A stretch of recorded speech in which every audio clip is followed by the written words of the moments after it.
It's new logo time. What do y'all think? Let me know in the comments. In this episode, I meet up with Brett of Bickerton Spearguns and check out his shop, and he gives me the 411 on the Rugged Research Society and their upcoming fundraising event in Nanaimo, BC. Sounds fun. I go on a hike and check out Ammonite Falls with the family, get let down on a dive, and do a ceviche catch and cook with a Greenling I shot earlier this season. How's it going, everybody? I'm here at Brett's shop, Brett Bickerton. He's owner-operator of Bickerton Spearguns. You might have seen his guns in my videos in the past, or at least some of his shirts. He's a local Nanaimo resident and makes phenomenal equipment. Check it out. Here's some of his guns here. Dude, that's sick. That one's an old one. Oh, no. Well, that one's sick, dude. Yeah. Hi, I'm Brett. I live here in Nanaimo, BC, and I build spear guns. Hell yeah, dude. I like what you do with all the finesse, man. Your logo on there. I've seen some with some link cods and stuff. 65 centimeters from the butt. From to this marker? Yeah. Dude, that's so smart. That's the minimum requirement for link code in British Columbia, 65. So that's a wicked reference, man. And Brett gave me a gift. He made me this drying rack for booties and gloves. Yeah, that thing's dope too. And he put my logo on there, customized. Yo, show me the drying rack too, man. Okay, so it's a compact drying rack. Hangs out next to the campfire. Dude, that's genius, man. And not made of plastic. Yeah, so if you end up losing some of it, it won't harm the environment. No, exactly. And you can turn it into kindling too if you want. Yeah. My plan is to make it out of beach plastic. That's genius, man. No, I like it, man. Thanks a lot. Yeah, no more wet and moldy gloves. Moldy booties going into my open flesh wounds. Yeah. So you also give back to the environment locally. You're one of the owners of the Rugged Coast Research Society. You're founding members? I'm a founding member, yeah. Me and 6 other buddies, more or less, back in 2017. We started it. May 11th in Nanaimo, we're having a fundraiser. Hell yeah, man. I'm going to be there. Good. What time? 7 o'clock, right? 7 o'clock. $45 entry? 45. And all proceeds are going back to your research society, which gets plastic off the environment. Yep. We're going to actually be cleaning Calvert Island this year. We're going to have the Halibut Cowboys. They're sick. And Coal Moon and the 222s are playing. It's going to be a fun day. I think there's going to be a lot of people down there and giving back to the ocean. Yeah, music. Yeah, local music and stuff. Yeah. I'm going to bring my kiddos. They might hang out for a few hours before it's bedtime. Yeah. Kids get in for free, right? Yep. Free entry for children. Yep. If you're in the area, definitely swing by and check that out. And if you're not in the area, I know of a really nice Airbnb right down the road from it. There you go. Yeah. By the way, Brett's hooking up a gun. He's going to let me try out a few of his, and I'm going to have him on my channel over the following months. It's really, really cool to have a locally crafted spear gun made on Vancouver Island. Rife make some cool guns, but at the end of the day, I'd much rather support a local ambassador of the ocean that gives back. So that's what it's all about. And handmade.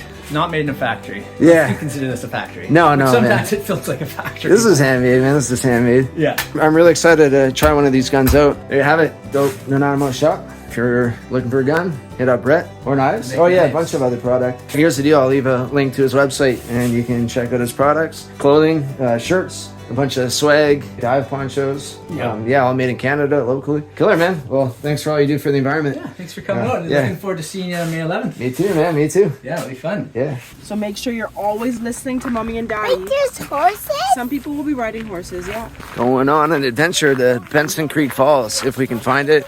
Apparently we just walk on this trail. My stepmom, she lives really close to here. She feeds us from time to time. I went by her place to grab some food and it wasn't ready, so drove around for 20 minutes and found this trail. We don't explore around a whole lot in Nanaimo like we should, because we live here. I'm always on the beach, not on these lakes and rivers. And what's up? I don't know. We're gonna go straight, okay? This is a biking trail too, so we gotta be careful.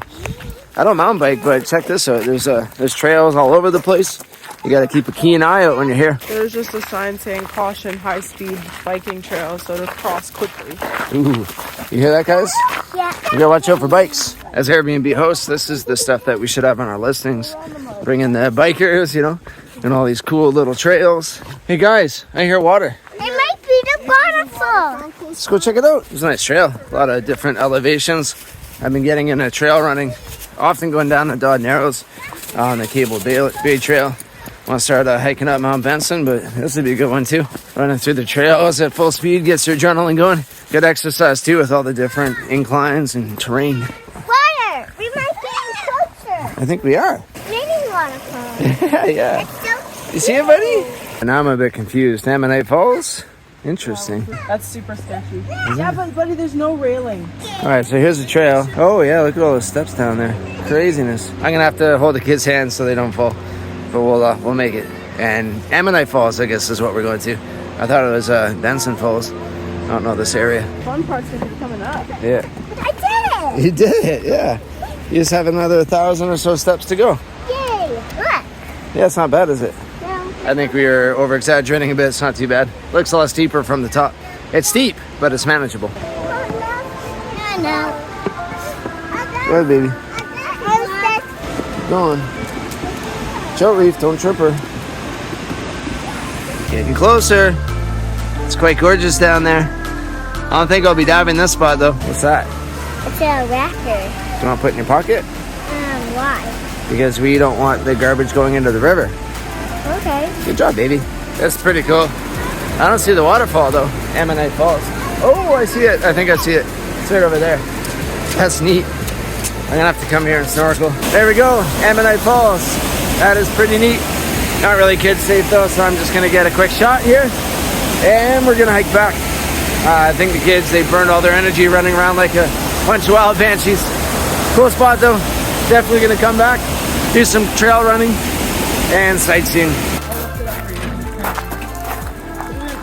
Good job, baby.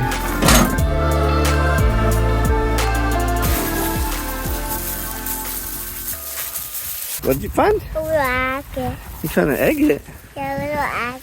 Oh yeah, buddy. Cool little rocky. Kids and rocks. I remember when I was a kid, I loved playing with rocks. It's like a rite of passage. Down here at a beautiful spot. It was pretty windy, so this area is a little protected. I wasn't planning on diving today, but Jasmine wanted red rock, and I'm not going to say no to getting in the water.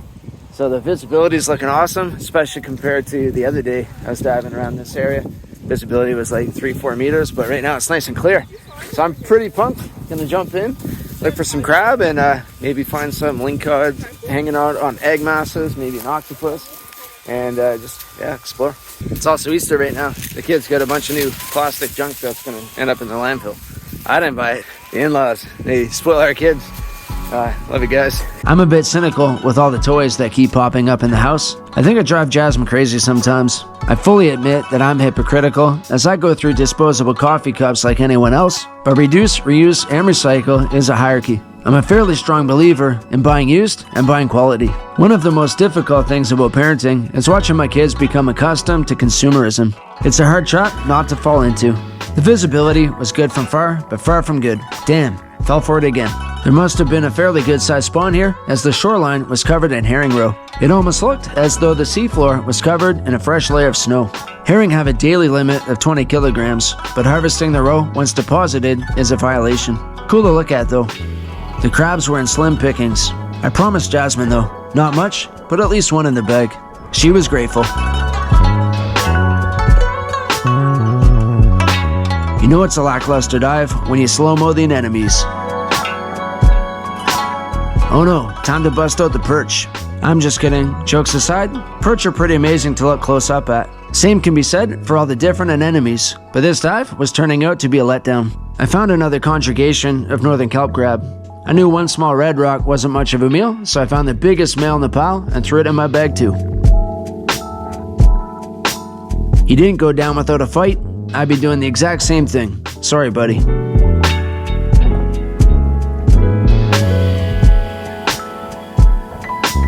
Well, that's one piece of trash removed from the ocean. Well, that dive was also a lackluster, kind of the going trait as of lately. It's fun I see red rock crab everywhere I go, but when it's time to harvest them, they all disappear. Again, Murphy's Law gets me every time. But still fun to get out in the water.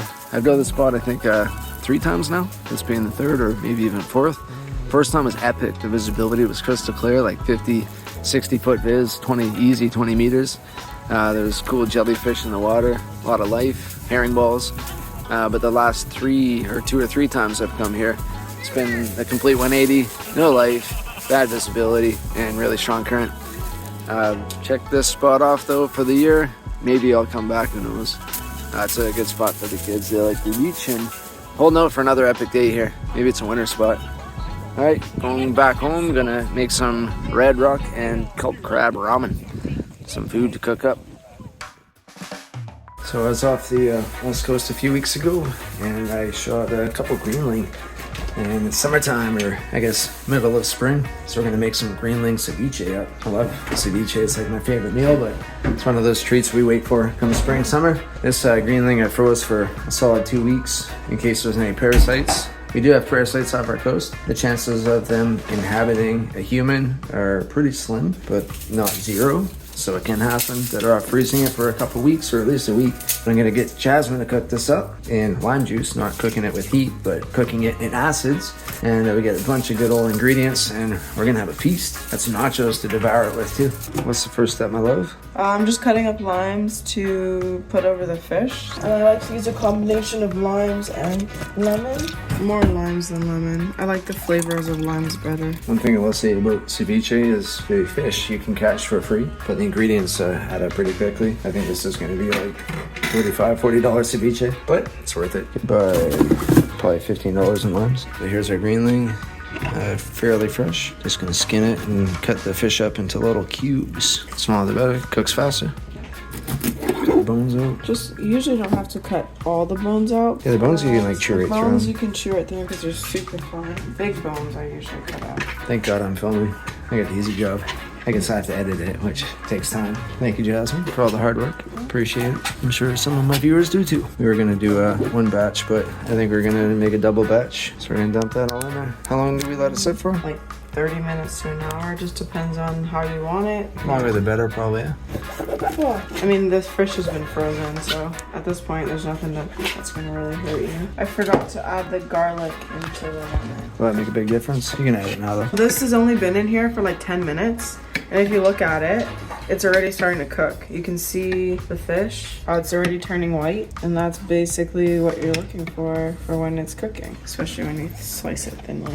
So I'm gonna add 4 cloves of garlic. The longer the garlic sits, obviously the better it tastes. I like to put the garlic in with the fish as well as in with all the veggies. I'm just gonna put the lid on it, nice and airtight, and put it in the fridge. So for the vegetable part, we're gonna add our veggies. So I've got some peppers, got an onion, jalapeno, tomatoes, cucumbers, and cilantro. So I'm gonna chop all those up into whatever size. And then once that's done, I'm going to then add these 3, the lemon, the lime, some garlic, and the orange. The orange helps with a little bit of sweetness. So instead of adding sugar, you can just add an orange and it kind of complements all the citrus. My veggies, I like to cut them into the same size pieces as the fish is in. So that's about bite-sized pieces. You want it to fit on a chip really well. Depending on how much fish you have, you only really need 1 pepper. I like a variety of color. It's gonna be aesthetically pleasing. Yeah, I only used about 1/4 of an onion. So we've never actually done this before, but I really want to try adding a mango to it. I feel like the flavors should go really good. We'll see anyway. Mango, can't go wrong with mango. Chris was thinking that strawberries might be good in it. I've made strawberry salsa before, which is basically the same, pretty much the same ingredients, except you add strawberries and no fish. You want some ceviche too? Too much garlic in it for you. Looking for, watch. Just jumps on it. Hoover. So I'm confused. You're putting lemon in there right now? Yes, I always do. Because a lot of the veggies, like the cucumbers, will soak up that citrus. It just adds to the flavor because I'm not going to keep all the lemon juice that's the fish is sitting in, because then it makes a soup. We don't want soup, we want ceviche. Yeah, that's fair. Which is like chunky, like salsa, not like soupy salsa. That's a good point. So I'm gonna add half an orange. Now for the record, if it was up to me, there'd be about 7 or 8 jalapenos in there, but this is for everybody to enjoy, not just me. Oh yeah. And fish is in here, ready to go. We got ourselves our organic chips. Do you want to try some too, buddy? Zach wants to try some as well. All right, let's do this. Some juices going, all right? Just what comes on the spoon. You gonna try it, say? Yeah. Take a big old scoop there. You like it? See how I proved? A little bit of sea salt. All right, moment of truth. Moment of truth for Jasmine. Let's go with the mango. Adds a little bit of sweetness. I think the mango will be good. Cheers, say. Cheers. Cheers. Cheers. Okay, 1 second, I'll help you, okay? Oh, shoot, That's the best. yeah, I don't know. Come on, buddy. I love the red shell. The mango's real good too, isn't it? Yeah, you like it, Ty? I don't know. I'm not convinced. All right, I'm gonna knock down on this. I'm hungry. Thanks everybody for watching. Hopefully you enjoyed this video. Bit pieced together, but it was really cool getting in the water, hanging out with the kids, doing that hike, hanging out with Brett Bickerton of Bickerton Spearguns, and making that ceviche, and trying to manage my children too. Whoa, dude. All right, peace, love, everybody. If you enjoyed the video, like, comment, and subscribe. Peace.